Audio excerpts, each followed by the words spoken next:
It's not just radio, it's Rockland World Radio. RocklandWorldRadio.com.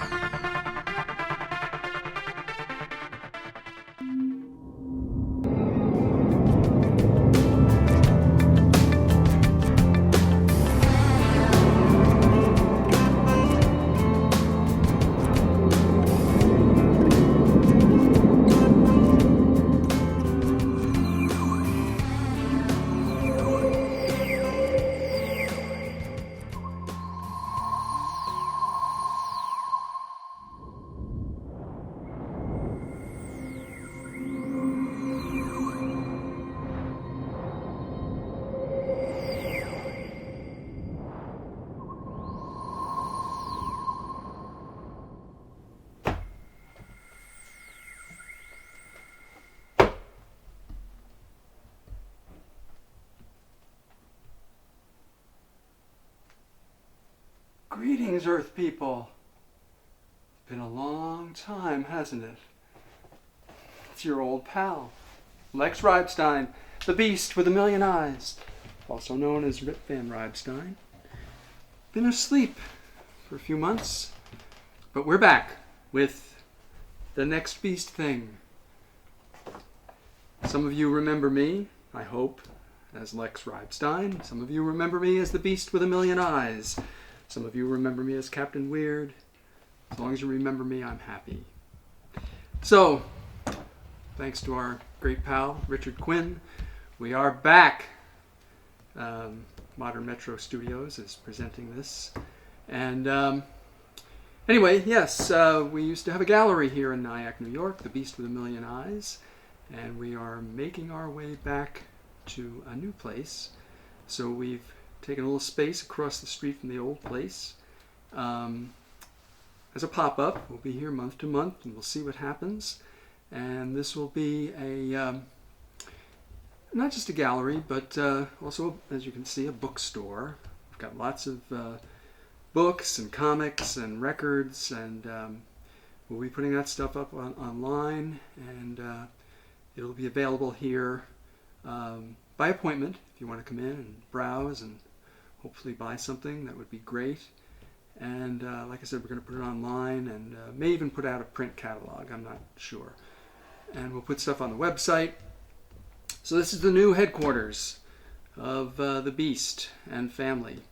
And we will do some art exhibits. As you can see, we've got some of our old favorites here that I've done. But we're going to have Dan Springer back and Dan White and hopefully lots of the old people. This is our 5th anniversary since we opened in April of 2017, and now it's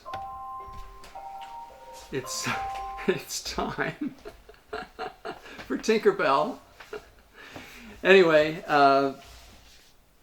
so yes, it's November 3rd, and it was a really strange Halloween. You know, Halloween's my favorite holiday. It was very strange this year in Nyack. No parade. You know, we have this famous parade. That wasn't done, though they did do something, didn't they, Richard? There's some odd thing that I didn't get to watch. A virtual parade, I guess, but I didn't check it out. I'm sorry. And then one of the great traditions which I was involved in as a kid, which has gone on for many years, the Nyack Public School students would paint the shop windows with wonderful scenes, and they didn't do that this year. Although a few artists did some things of their own, I guess for friends. So John Gilbert did something up the street, and some other people I don't know did some things. Richard's great tradition of the Evening with Edgar Allan Poe readings, that didn't happen this year. But and it would have been perfect. It was Halloween was on a Saturday this year, and we had a full moon, and but it just wasn't the Halloween it was supposed to be. But hopefully next year. So I'll try to catch you up on what we've done since our last show, which was last June, around Art Walk time. Start right off with Paulette Ross, who runs the Art Walk every year. COVID times, she has given up her store, but not Art Walk.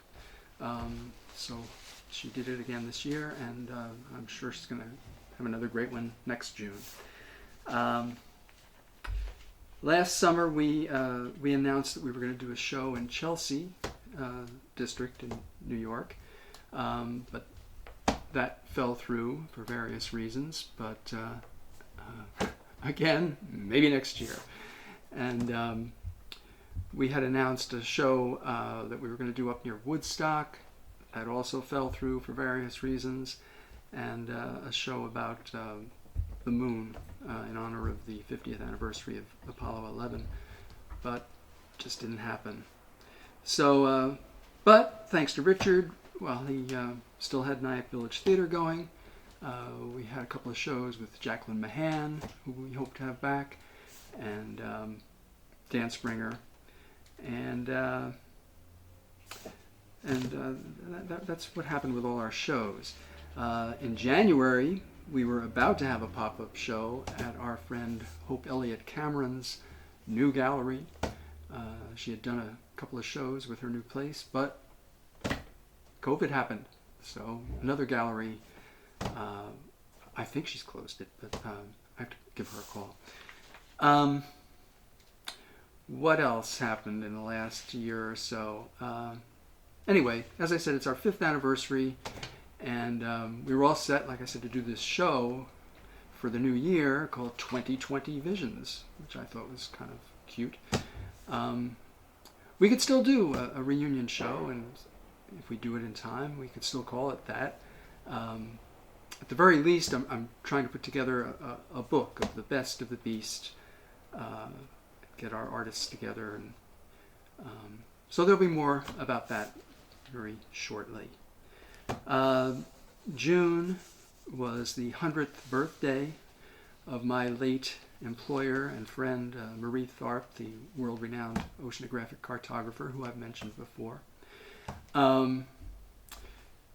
We were trying to get something together for that, but that's not happening. But in the meantime, I wrote to the U.S. Postal Service in an attempt to get a Marie Tharp stamp, commemorative stamp made, and I received an answer that I expected, that it's under consideration.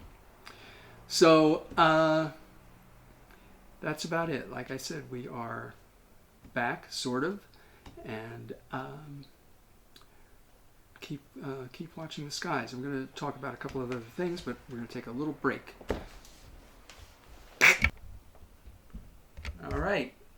So on our first show, well over a year ago, you may remember that I talked about getting my talent from my father.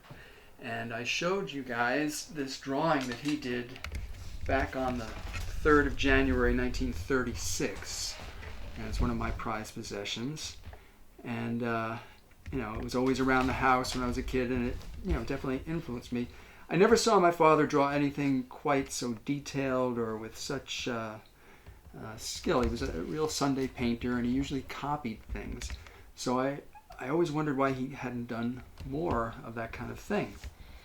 So, like I said, we've had this, in the house for since 1936, basically. I'm sorry if I'm moving it. It's okay. So I'm just going to set it down. So one day, it's almost 20 years ago, this magazine came out.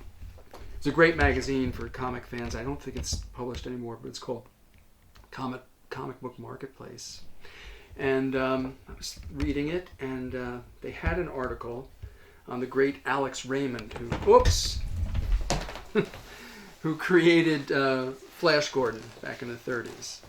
And great influence on me, not that I was around in the 30s, but certainly read books of the great Flash Gordon strips and followed it ever since.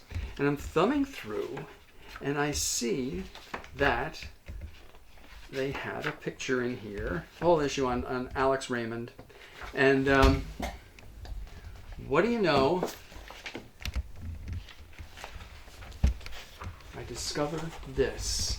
This is the front page of the 1936 New Year's edition of the New York Journal American. And who's standing there but Father Time, delineated by the great Alex Raymond. And that's what my father copied and never told me.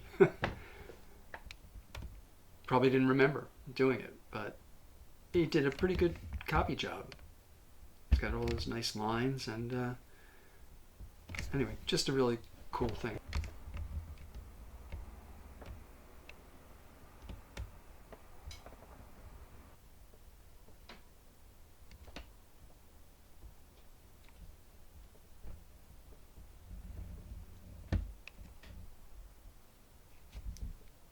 All right. So that's that. I thought you'd find that interesting. And we'll have some more stuff in a little while. We're going to cut for now and piece some more things together. And hopefully we'll have a guest or two in a little while.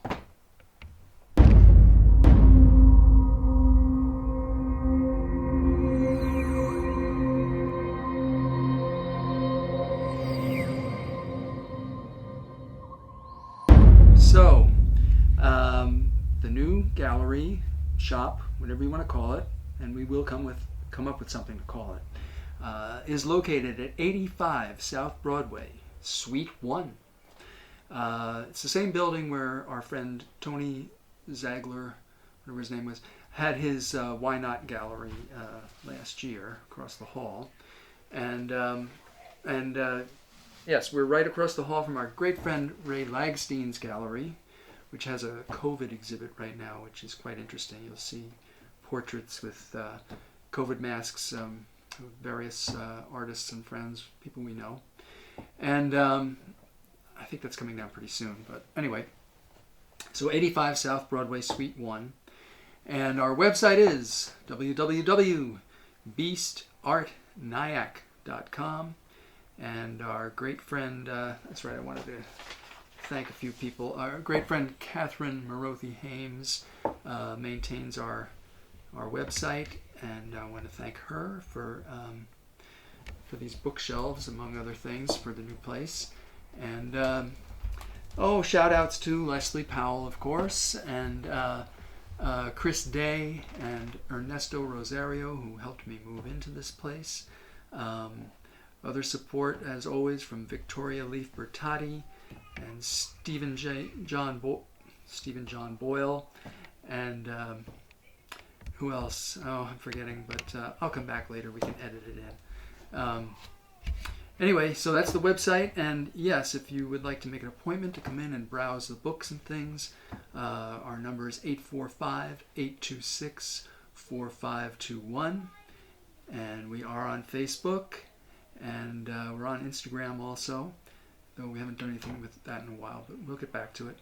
And we've got some other things coming, so, stay tuned. Stick with us. The beast is yet to come. So, I told you that I, for years, had wondered about this drawing that my father had done. And then one day I found this magazine, and the captain has left his treasure chest at home. There's not quite enough room in here for it, but I do have my captain's treasure trick-or-treat bag, and my friend has been holding it for me. And so here's something of interest. So I have this great magazine. Oh, I think I'm going to do it again. You're going to have to cut again. Cut. I did it again. You took your advice from I last took week. my... I got it this time. All right. So... Okay, so I've taken it out. All right.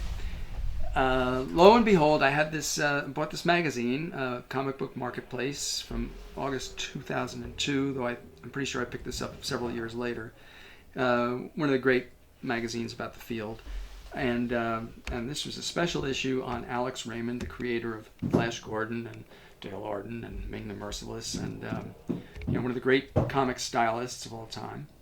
And flipping through the magazine, looking at all his wonderful figure work and all his wonderful lines. He was a great storyteller. And at any rate, flipping through, looking at Flash Gordon and so on and so forth, and then I find this.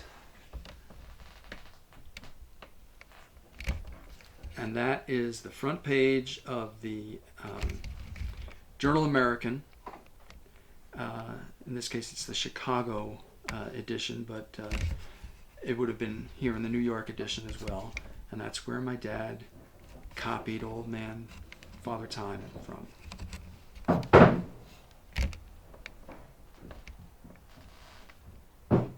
So 80 years later or so, whatever it is,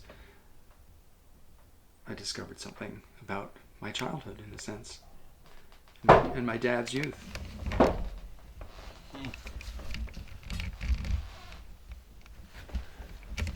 So put that away. And I'm going to do a little plug-ola here for myself. Change my position a little bit. Let's change the hat. Break them out a little more.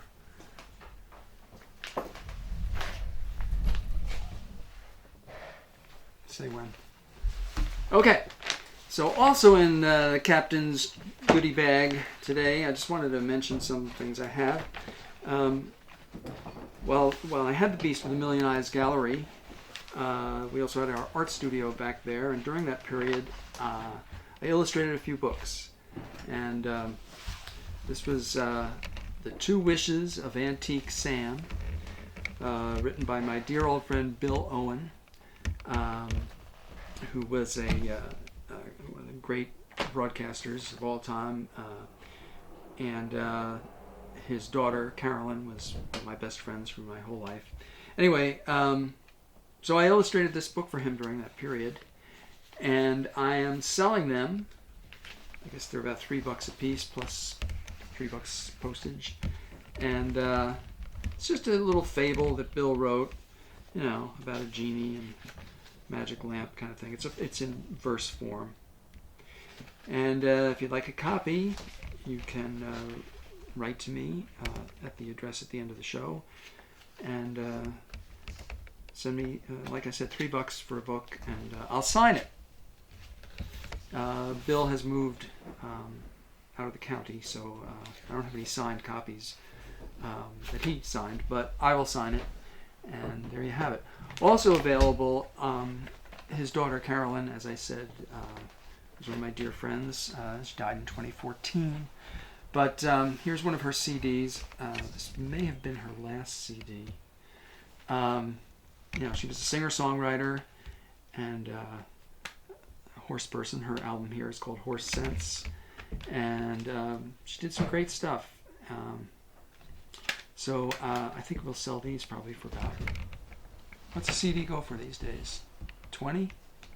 Yeah, so let's say $15 plus $5 postage. And again, you can get them from me at the address later on in the show. So this section, or department, or whatever we want to call this, is called Brushes with Fame. There's a pun there because I'm an artist and it's brushes, And this is I don't know if I'll do this each week, but we will talk about my encounters with various celebrity artists and musicians and writers and so on that I've had over my lifetime. Last time not last time, but the first show we talked about how close I came to meeting Rube Goldberg and how I own a little self-portrait caricature he did of himself, of course, and gave it to my grandmother, who gave it to me. Anyway, so this week I'm going to read you a story which I wrote back in the early 90s and entered into a contest at Famous Monsters of Filmland magazine, which many of you who are old-time fans like me remember. It was edited by Forrest J. Ackerman, who was a great mentor to me. He's the guy who coined the phrase sci-fi and had I guess, the world's largest collection of sci-fi and horror memorabilia out in Hollywood, until his death a few years ago. Anyway, the magazine Famous Monsters, which I grew up on, had stopped publishing back in the 80s, and then it was revived a couple of times, and then around 1993, I think it was, Fari was back with an all-new version of the magazine, and there was a big convention for us fans, and there was a contest to have a story printed in the new issue, and I was one of the winners. I think I was the winner in the science fiction category. So I'm going to read it to you, and I'll show you the magazine, and I'll show you my fancy award that I got. The judges were Fari himself and his longtime friends and famous friends, Ray Bradbury, who was one of my heroes, and Robert Bloch, another hero. Of course, he's the author of Psycho and was one of H.P. Lovecraft's circle of friends and co-writers back in the weird tales days of the 30s and 40s. And so these three great giants judged my work, and Fari especially was in my mind as it was his kind of comeback, and Fari was known as the great punster of sci-fi world, so there's lots of puns and in-jokes and allusions to characters and books and movies of the field. So without any further ado, I'm going to go grab the magazine out of the goodie bag, and I'll read it to you, and that's it. Be right back. So the Beast is back, and I just wanted to thank not only my great friend and director here and producer Richard Quinn of Modern Metro Studios, but just a little shout out to some of the people who've been supporting me over these last few crazy years since the end of the first Beast. So that would be Leslie Powell, of course, and Victoria Leaf Bertotti, and Catherine Marothy Hames, who provided us with some of our shelves and our fabulous couch here. Stu Sobel, my old landlords, Cody Van Kampen and Joe and Pat Neves, and of course Al Longobardi and Frank Manchione, who really got things going in the very beginning, and Jean Reed, who's still got her shop across the street here in Nyack if you're in town. Glenn V. Corella, Richard Raderman, Frank Quaglia, Rachel Matza and Levi Matza, and Levi you may remember for his great musicianship outside the store on several occasions, and hoping to have him back soon. And my assistants Brett Salvatore and Paige Blinn and Casey Jacobs, going to show some of their work again soon. Ian Prastian, the guys who helped me get the stuff in here, Chris Day and his moving company, and Ernesto Rosario.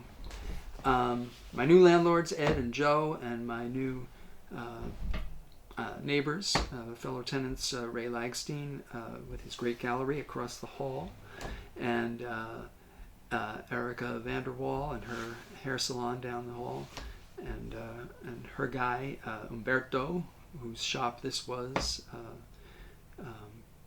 just before I came in here, and Maya Nash, who's the psychic down the hall too. I think that's about it. And to Celia and Rob Maude and Toma Holly, and that's about it for now. Paulette Ross, and that's it for now. I can't think of anybody else. But we will. We like handing out the acknowledgments, so we'll do that again. So see you next week. It's going to be a weekly thing. Thank you. Bye.